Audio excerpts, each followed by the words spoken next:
Boa noite para todos nós. Falar de doutrina espírita é sempre uma coisa muito motivadora, é sempre muito gratificante. Mas falar na Federação Espírita de Rondônia, para mim particularmente, é uma experiência muito emocionante. Tem 38 anos que eu venho neste lugar. A primeira vez que eu vim aqui eu tinha 25 anos de idade. É só fazer as contas. Aqui vi meus filhos nascerem, crescerem, as diversas etapas da minha história em Rondônia, toda ela aconteceu aqui dentro, aqui nesse lugar. Aqui, as várias etapas, desde a minha juventude até hoje, todas elas foram assistidas pelas paredes desse lugar. E assim, estar aqui hoje é ver os amigos, uma coisa muito emocionante. Nossa. Ai, vamos lá, senão não dou conta. Vamos lá.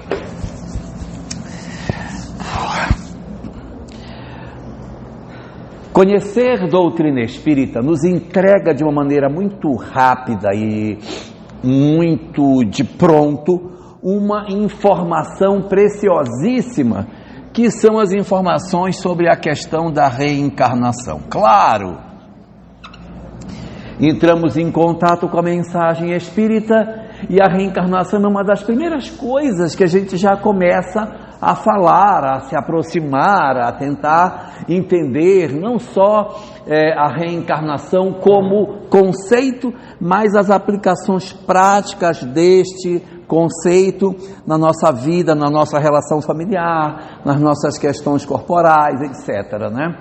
Então aqui, na leitura que a doutrina espírita nos entrega sobre este assunto, nós vamos saber que as nossas famílias, como a gente já teve várias oportunidades de ver, elas são formadas por laços chamados da natureza das provas, que é quando espíritos estranhos se encontram, não se conheciam no passado, mas elas podem se formar de espíritos que já se conheciam do passado, as chamadas almas afins. Espíritos que se encontraram, que se conheceram, que possuem uma relação e que então voltam a se encontrar numa encarnação seguinte. Isso aí também é muito comum. E evidentemente não podia faltar, nós temos também os nossos laços de desafeto, que são aqueles que ainda fazem parte da nossa história mal resolvida de afeto das nossas existências. Então isso aqui é muito, logo de início da doutrina espírita, a gente logo vê natureza das provas, ou seja, não se conheciam do passado. Espíritos afins se conheciam do passado, mas estão se reencontrando pelas afinidades que tinham. E os laços de desafeto, que também é outra situação bastante comum, que são as pessoas que a gente tem problema e que renascem dentro do lar. A grande questão é que quando nós olhamos os laços de afeto, nós temos uma tendência, e isso é compreensível, de que só tem um tipo de laço de afeto. Que se eu tenho um espírito que no passado fez parte da minha história, e ele é um laço de afeto do ontem, no hoje, ele só pode ser do mesmo jeito. Que só tem um jeitão, Márcia, de existirem espíritos que sejam afins a nós. Pois é, mas não é. Dos laços de afeto, ou seja, dos espíritos afins, é possível identificar 3 tipos diferentes de laços de afeto. 3 tipos, nem todos são iguais, existem naturezas diferentes desses laços de afeto. O primeiro tipo de laço de afeto que a gente tem na nossa vida são os laços de afeto do tipo cúmplice. O que são espíritos afins que são nossos cúmplices? É bom demais, gente. É bom demais. Você tem uma pessoa que é seu laço de afeto e que é seu cúmplice. Isso é maravilhoso. Alguém tem dúvida de como é que é um cúmplice do laço de afeto? É aquele que você diz assim: meu filho, não vou poder pagar essa conta, pega meu cartão, vai no banco, tem minha senha, vai lá, paga, resolve isso para mim. Ele diz: então pode deixar. Aí ele vai, ele pega seu cartão, ele paga a conta, desenrola o que está enrolado, traz a você e resolve sua vida. Quando ele chega, está aqui, olha, paguei, está tudo resolvido.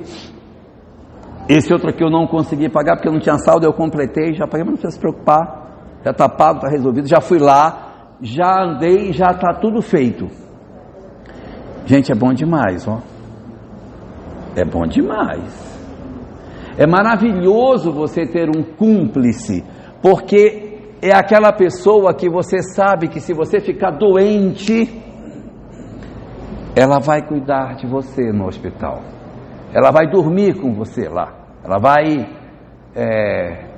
abrir mão de outras coisas pela importância que a gente tem dentro da vida dela. Esses laços, eles não foram construídos à toa. Isso não foi construído sem que existisse uma história anterior que selasse esse vínculo entre as nossas almas. Como são espíritos que nós já conhecemos de outras eras, são, na verdade, espíritos para os quais nós já tivemos, às vezes, a oportunidade de fazer isso que hoje é feito. Porque da nossa parte, nós também estamos interessados em fazer. Então, você ter uma pessoa que hoje você confia nela, que ela vai cuidar de você se você ficar velhinho, que ela vai, não, eu cuido, é quem vai dividir as contas se for preciso, é quem vai não deixar com que você fique sozinho, que vai cuidar de você na velhice, quando a gente ficar assim, velhinho, já... Não, nem digo nem isso, fica pior, Eucléia.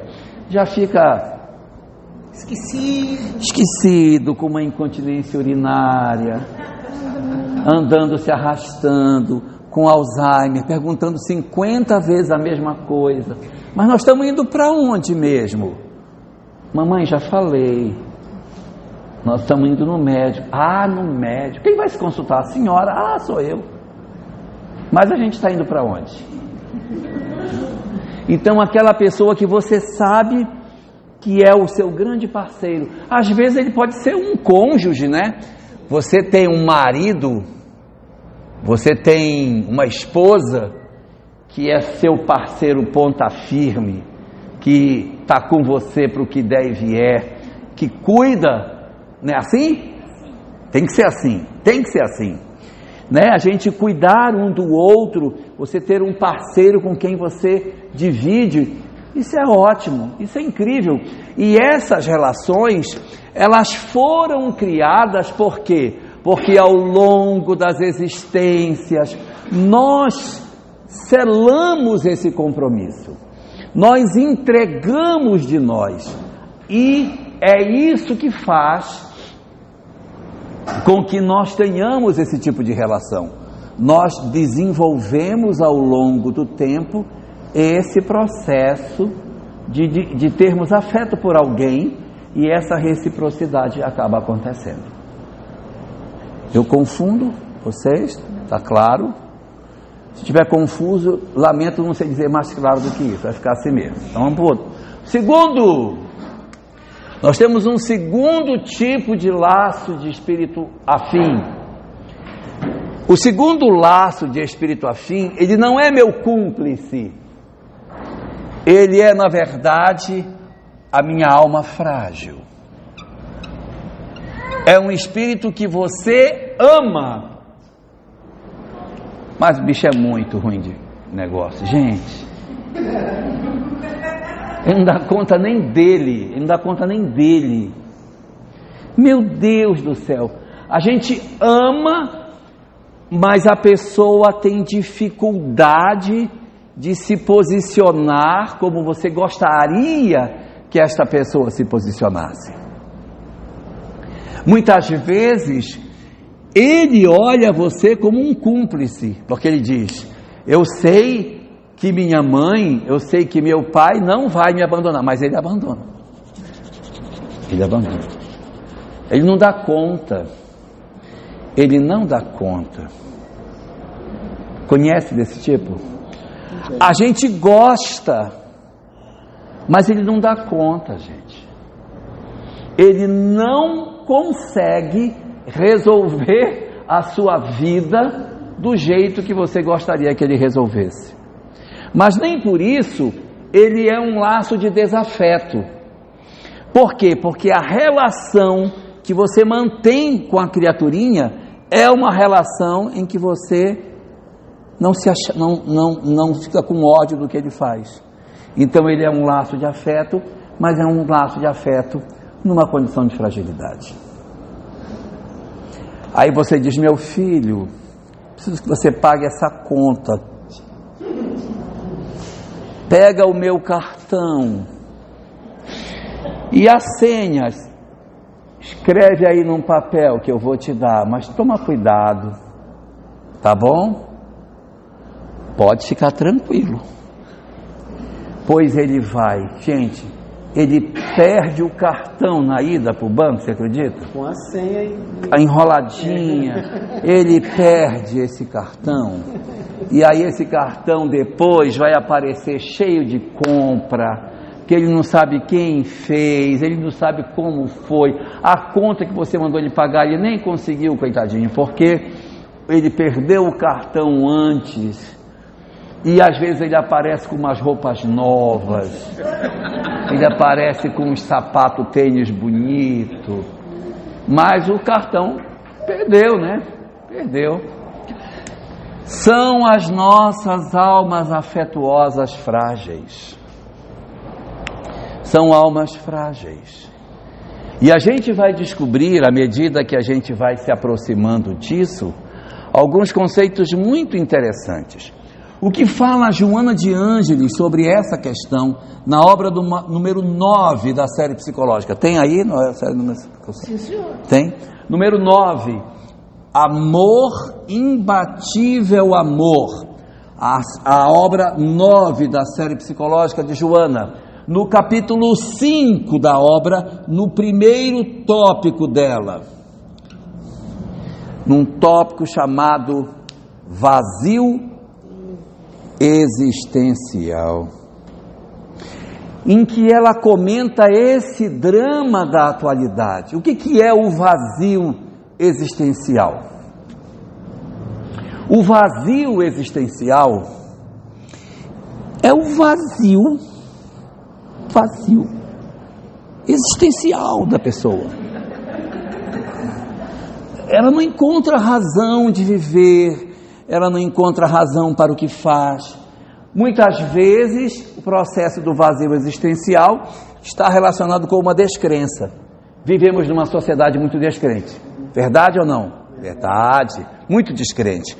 E essa descrença faz com que as pessoas percam a compreensão de uma vida espiritual, de um sentido, de um objetivo para as nossas vidas e tal. Não conseguem encontrar. E desenvolvem esse problema, essa característica, que é muito comum na atualidade. Vazio existencial. E quando você desenvolve o vazio existencial, qual é a consequência desse vazio? Joana de Ângeles diz que existem duas graves consequências para esse vazio existencial. Uma delas, a criatura deprime. Deprime. A criatura se entristece, desenvolve uma série de sentimentos de desinteresse, de apatia pela vida, ideação suicida. E às vezes são nossos amados. Você ama demais esta pessoa, mas ela tem uma história na qual ela não consegue se resolver e ela deprime. Ela deprime porque a família pode até nem ter abandonado, mas ela acha que ela foi abandonada. A família pode até amá-lo, mas ele acha que ele não é amado. A família pode fazer tudo o que fizer, mas eu acho que gostam mais do outro do que de mim, que a minha vida é ruim, que a minha vida é horrível, porque ninguém gosta de mim como gostam do outro. Na hora, ontem, inclusive, servindo pudim, eu vi que o pedaço do pudim que me deram era menor. É porque eu sou... Oi? Isso dá confusão. Dá confusão, porque foi um pedaço pequeno, o meu, tinha menos calda, botar só uma colherzinha. Então, é aquela coisa, quando a mamãe comprou uma roupa para minha irmã, a roupa tinha mais cor, a minha tinha mais cinza. Então, eu acho que ela gosta mais da outra do que de mim, porque na verdade, eu não sou amado, sabe? Então, desenvolve um processo de depressão, desenvolve um mecanismo de desinteresse pela vida, desenvolve toda uma conjuntura de sofrimento que pode levar à ideação suicida. Confundi vocês? Tranquilo? Segundo, a pessoa vive o vazio existencial, vive o sofrimento de não ter um propósito para a vida. O que ela faz? Ela se joga para a noite, curtir vida, cores, dança, música, curtição, para não fazer contato com sua própria dor. Como a pessoa tem aí vícios, né? Os vícios. Então ela se joga na vida, ela vai curtir. Por que, meu Deus do céu? Vazio existencial. Então existe um vazio existencial e o ser humaninho se joga exatamente para curtir a vida, para não ficar sozinho consigo mesmo e por esse motivo perceber-se na condição de infeliz. Não sei se vocês perceberam, aqui é uma fuga e aqui é outra. Então são formas de fuga do vazio existencial, segundo Joana de Ângeles. E o que ela diz na consequência disso? Olha só a consequência.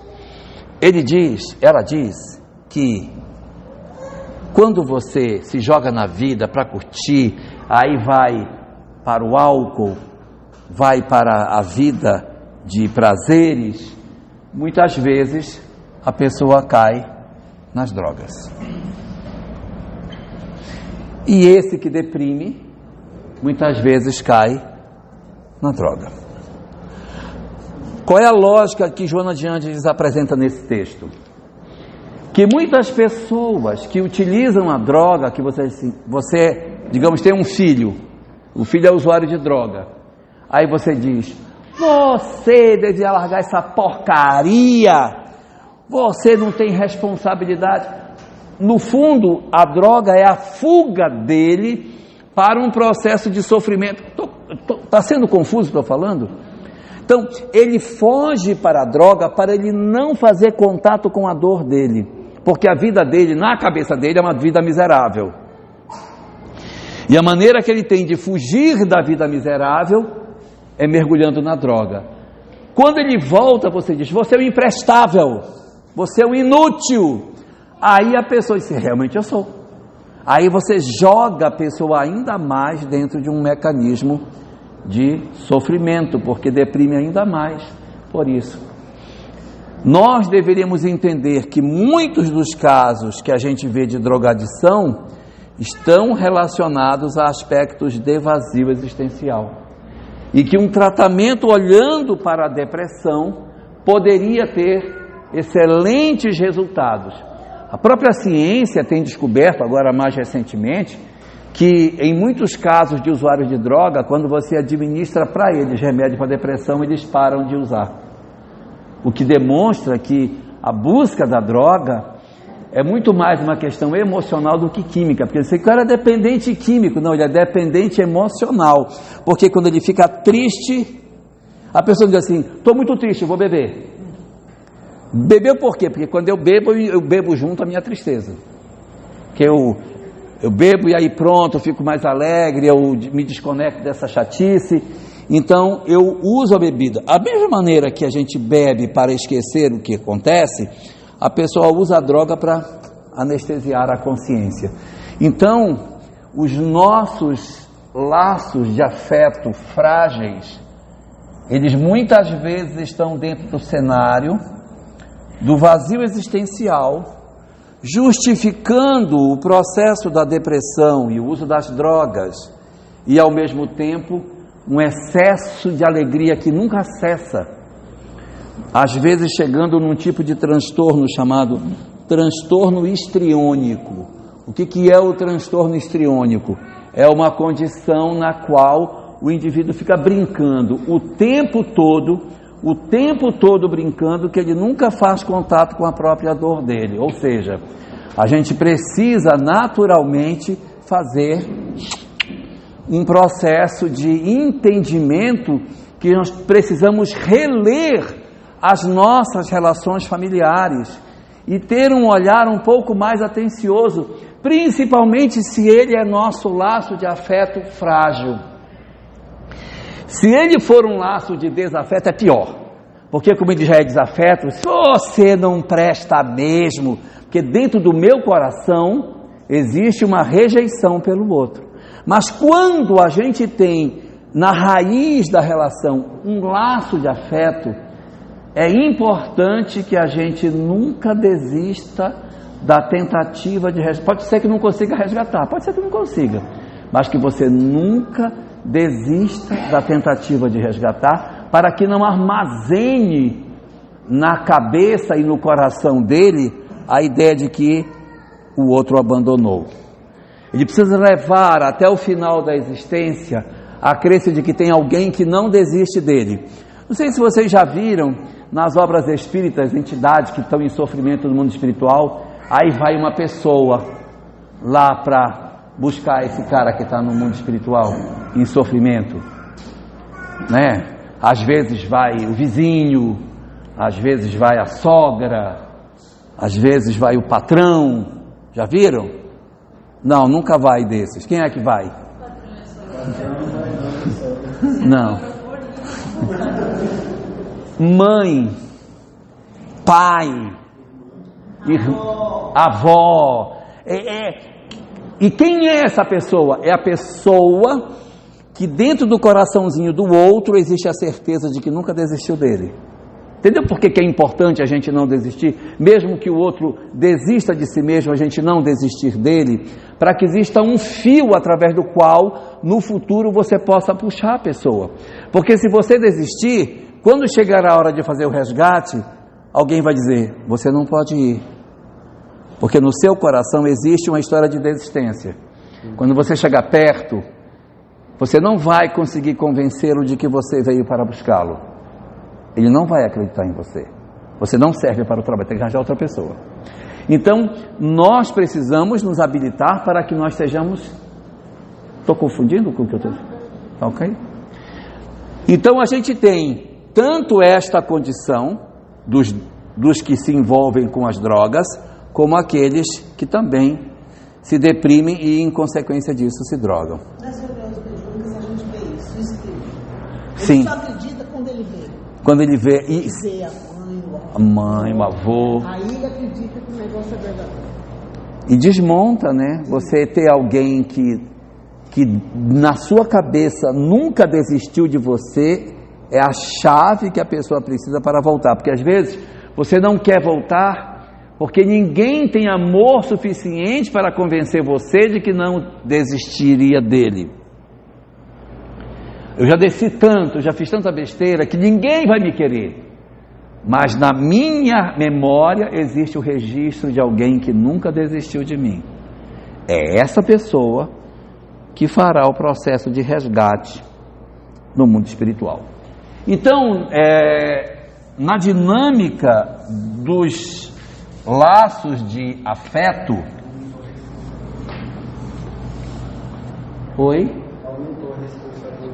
aumentou a responsabilidade. E eu não estou dizendo com isso que a gente tenha que dizer assim: a minha responsabilidade é resgatar o fulano. Talvez você não consiga resgatar, talvez não consiga, talvez você vai até o final da existência botando o cara de pé e ele caindo. Aí você bota de pé, aí ele cai. Mas como ele é seu laço de afeto frágil,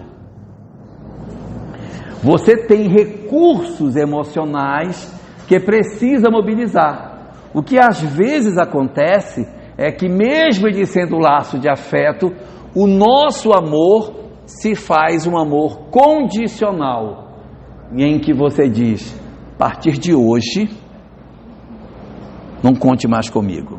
Aí você, quando você faz isso, você muitas vezes rompe um laço com ele, que pode dificultar para que esse indivíduo se restaure esse laço amanhã.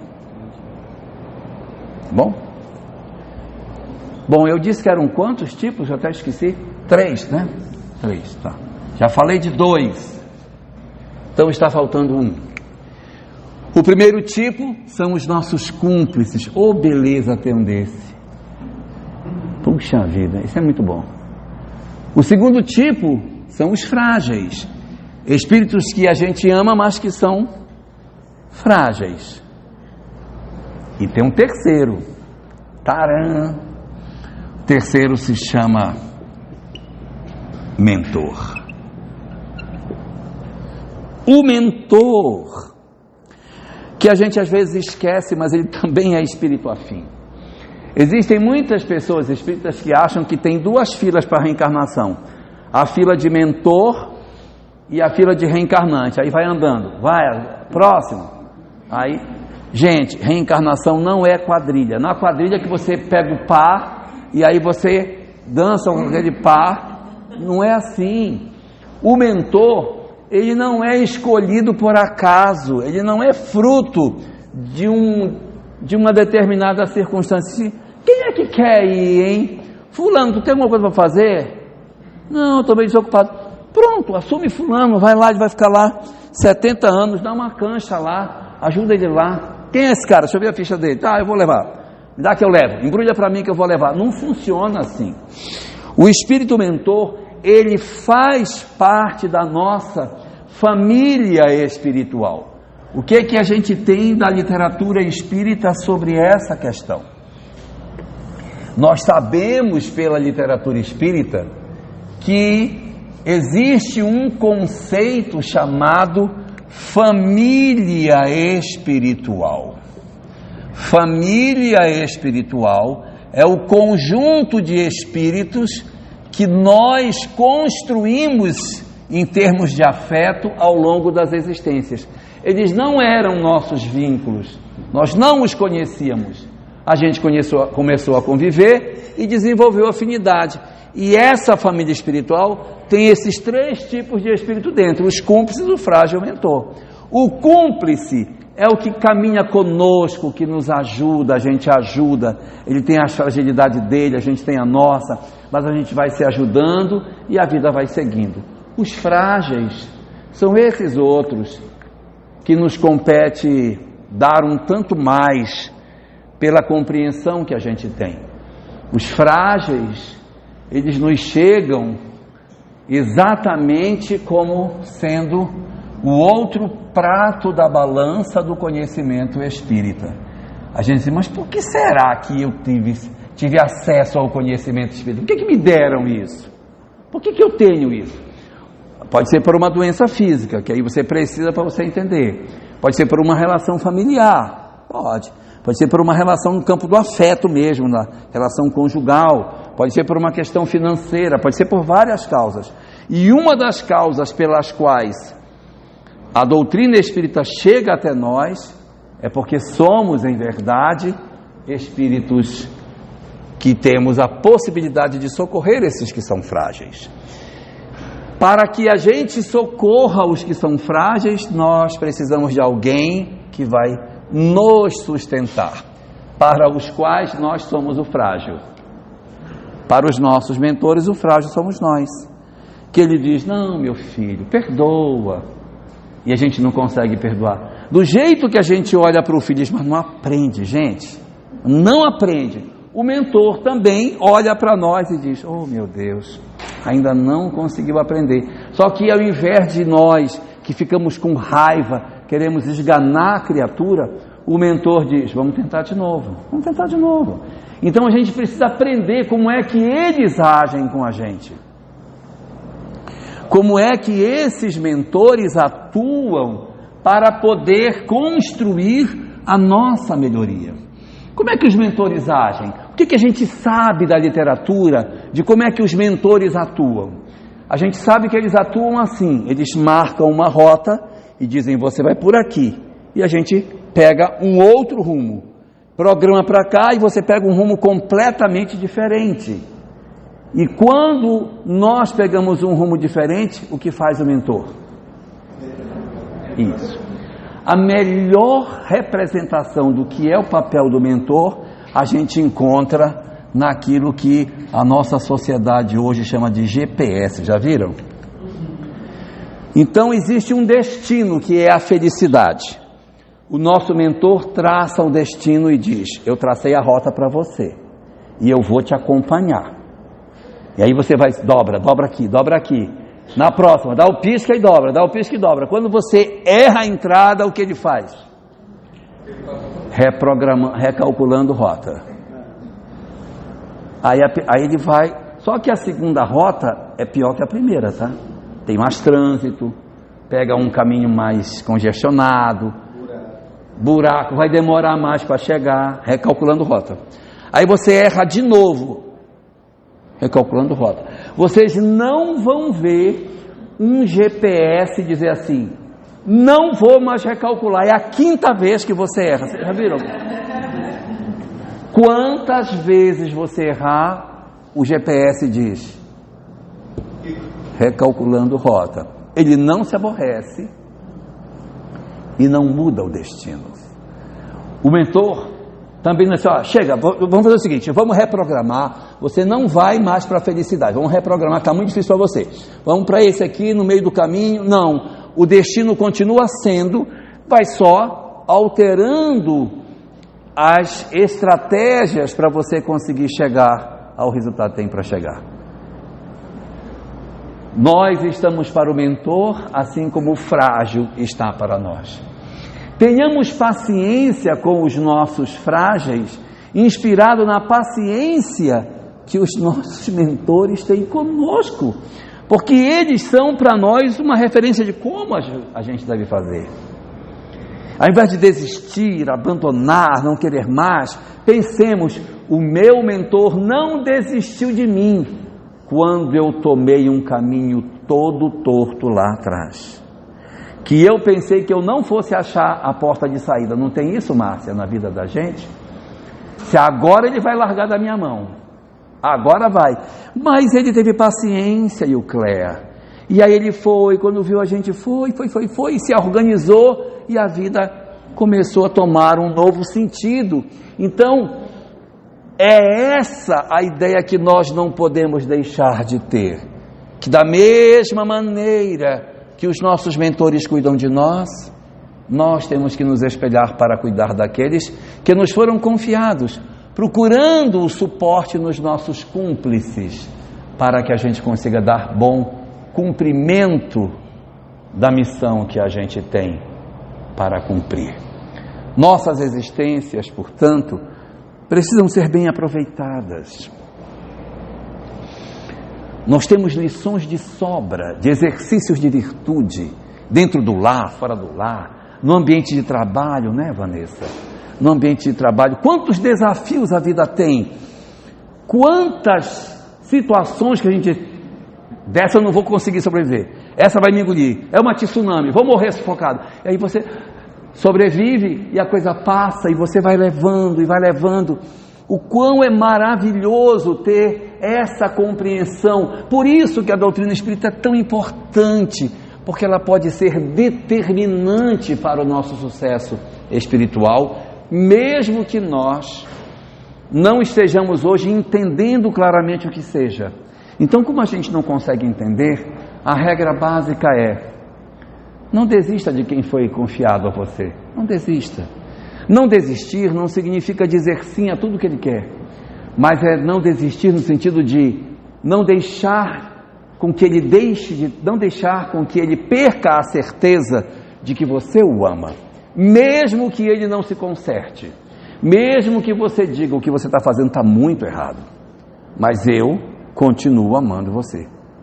É importante que a gente consiga fazer essa separação e inocular neles a compreensão de que eles são sim capazes de ser melhores e, o que é fundamental de tudo isso, entender que neste momento eles não conseguem dar mais do que eles já estão dando. É o que ele está dando, é o que ele consegue dar.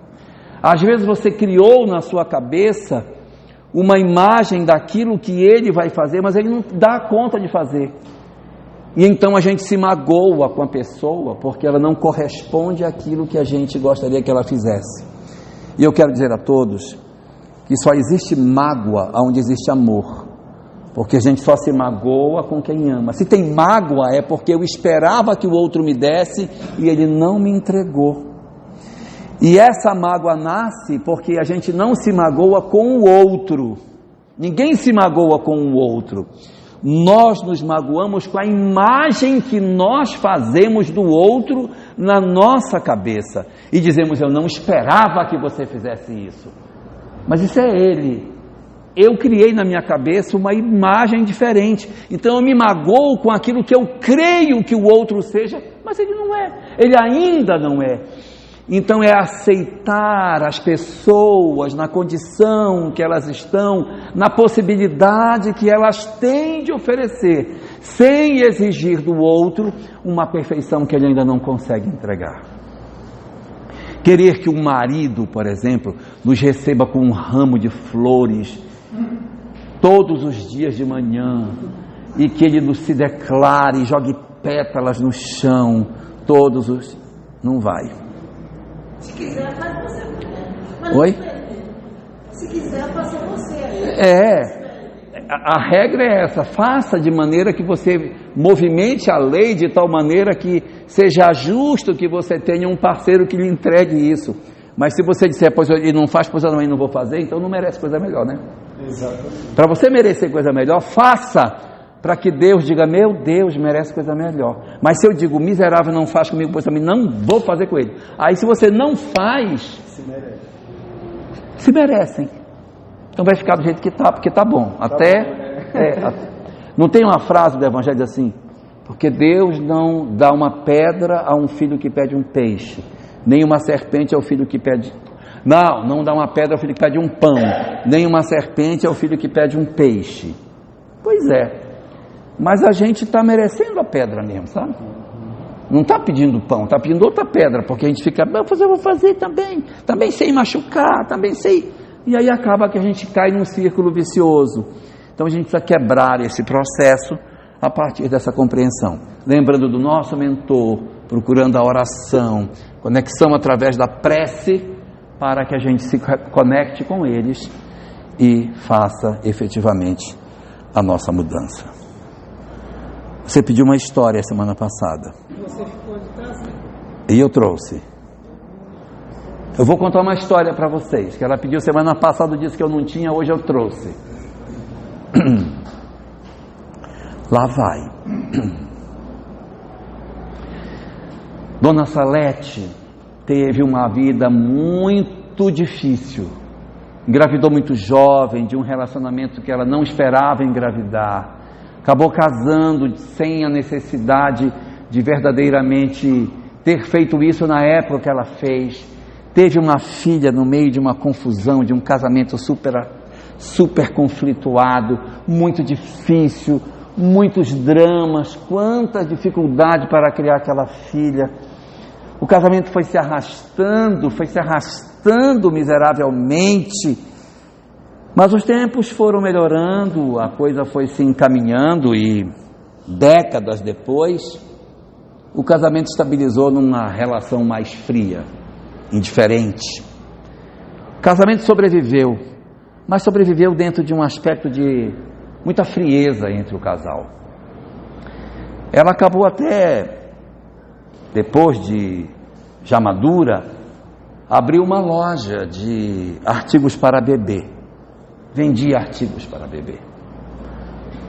E ela muitas vezes precisava ir buscar as encomendas em outra cidade para poder colocar na lojinha dela. Então ela pegava uma Kombi que ela tinha e ia buscar as encomendas e voltava abarrotada de produtos para vender na loja sempre que necessário.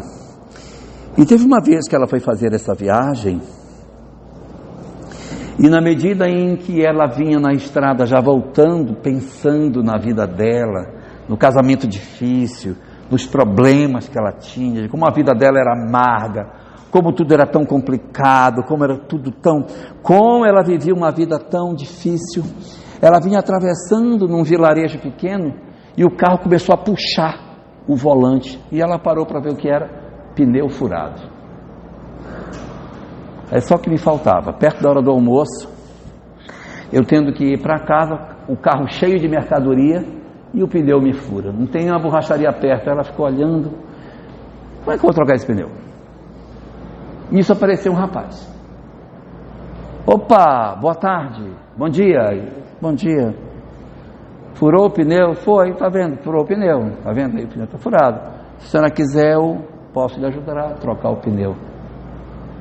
Você vai trocar o pneu para mim? Troco, sim, senhora. Aí ela começou a fazer as contas. Você vai trocar esse pneu, vai cobrar quanto nesse pneu?